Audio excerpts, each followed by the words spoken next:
What's going on, everybody? Welcome back to the channel. So if there's one shift that almost everybody struggles with in a manual car, it's the shift from first to second gear. You take off smoothly, everything feels good, and then the car just suddenly jerks and you know that there was something wrong with your shift. And the reason for that is because first to second is a little bit different mechanically than the other gears. So in this video, I'm going to break down 5 tips that will completely change how your first to second shifts feel. And once you understand what the engine and transmission are doing, this shift becomes much easier. So let's get right into it. And quick side note, if you're trying to understand your manual car a little bit better and stop guessing during your shifts, I made a shift points worksheet that's designed to help you find your ideal RPM shift points, learn your car's power band, and it also includes a gear selection guide for different driving scenarios like driving uphill and driving through traffic. The whole idea behind it is to help you build a better connection with your car so you can start understanding how it wants to be driven instead of just memorizing steps. You can check it out in the link in the comments down below. Okay, tip number 1 is to understand that the shift from first to second has the biggest RPM drop out of all the upshifts.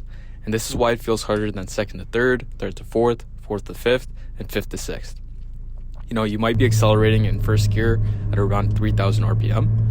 But once you shift into second gear at that same road speed, the engine may only need around 1800, 2000, or even 2200 RPM. And that's a huge difference. So when you push the clutch in, the engine RPM physically needs time to fall to the correct speed for second gear. And if you release the clutch before the revs drop enough, that's when the car jerks forward, the drivetrain shocks, and the shift just feels rough. This is the biggest reason a lot of people struggle with those first to second shifts. The RPM just isn't matching yet. Okay, tip number 2 is to take a little bit more time. One of the best things that you can do is slow the shift down and take your time with it. A lot of beginners think that fast shifting means smooth shifting, but for normal everyday driving, smoothness comes from timing, not speed. And since there's that large RPM drop, the engine needs a brief moment for the revs to actually settle. So instead of just pressing the clutch in, instantly throwing it into second, and dumping the clutch out, try this. Press the clutch in, shift controlled into second, pause very briefly, and then smoothly release the clutch. You don't need a huge delay. Usually we're only talking half a second or even less, but that tiny extra time lets the engine RPM get much closer to where second gear wants it. And you'll notice that the shift smooths out, the car stays balanced, and you stop getting that snapping feeling. And tip number 3 is don't rush off the clutch pedal. A lot of people either dump the clutch or just pop off the pedal too suddenly. And in lower gears, especially first and second, the drivetrain reacts much more aggressively because the torque multiplies. So small mistakes feel amplified. Instead of abruptly releasing the clutch, think smooth pressure release. You don't need to ride the clutch excessively, but you also don't want to sidestep it. The goal is controlled engagement. As the clutch reconnects, the RPM should settle naturally, the car should stay smooth, and the acceleration should continue progressively. If the car jerks, usually one of 2 things happened. Either the RPM didn't fall enough, or the clutch came out too abruptly. Most smooth shifting comes from calm, controlled footwork. Tip number 4 is to accept that you'll lose a little bit of acceleration. This is something that a lot of people don't always want to hear, but during a manual shift, acceleration naturally pauses for a moment. The instant you disengage the clutch, the engine power disconnects from the wheels, so acceleration temporarily stops. That's just how manual transmissions work. Now obviously, as you improve, your shifts become faster, your timing improves, and you'll lose less speed in between gears. But trying to shift ultra aggressively right away usually creates jerky shifts, poor clutch timing, and rough driving habits.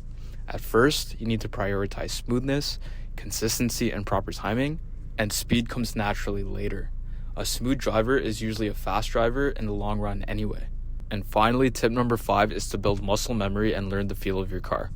At the beginning, manual driving feels overwhelming because you're always thinking about things like the clutch, the gas, RPM, gear positions, and timing, but eventually your body starts memorizing the rhythm. That's what muscle memory is. And really the only way to build it is through repetition. So try practicing moderate acceleration around 2500 to 3000 RPM, and then repeatedly focus on smooth first to second shifts. Pay attention to things like engine sound, RPM movement, clutch feel, vehicle balance, and over time your brain starts recognizing this timing feels smooth. And eventually your feet move automatically, the RPM timing becomes instinctive, and the shift feels more effortless. That's when driving manual really becomes satisfying. So if your first to second shifts feel rough right now, don't worry, that's completely normal. Just remember these 5 tips. Number 1, understand the large RPM drop. Number 2, take a little bit more time. Number 3, don't rush off the clutch. Number 4, accept a slight pause in acceleration. And number 5, build muscle memory through repetition. And that's the real secret to smooth shifting. So if this video helped you, make sure to give it a like and subscribe to the channel for more manual driving lessons, POV practice drives, and clutch control tips. And let me know in the comments down below what you're struggling with or what topic I should cover next. Thanks for watching, and I'll see you in the next one.